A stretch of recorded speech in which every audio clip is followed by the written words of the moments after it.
воно тривожно, воно перший раз що лечу, воно якось так. Хотів, щоб нормально так полетіти туди на Данію, не з такою, не з травмою.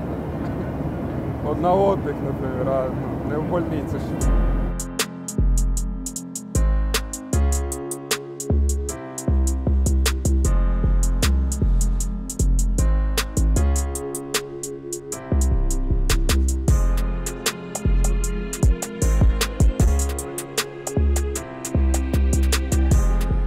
Я твердо вірю в те, що мій син буде здоровий і ми приїдемо на свою рідну землю Україну, яку ми дуже любимо, повністю оздоровлені і щасливі.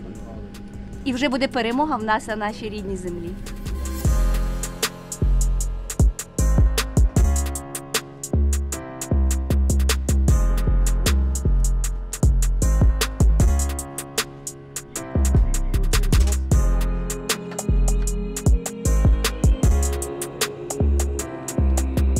In this plane we have a respirator down below the floor, we have syringe pumps, and we have monitor and suction and oxygen, all equipment to be able to treat an intensive care unit patient.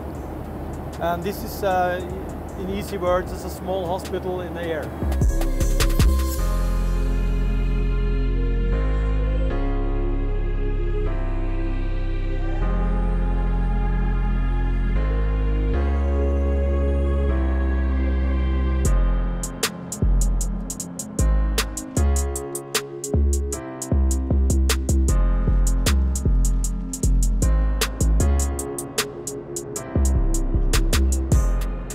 They have different injuries, mostly combined blast injuries and gunshot wounds, and some of them have burns and multiple fractures.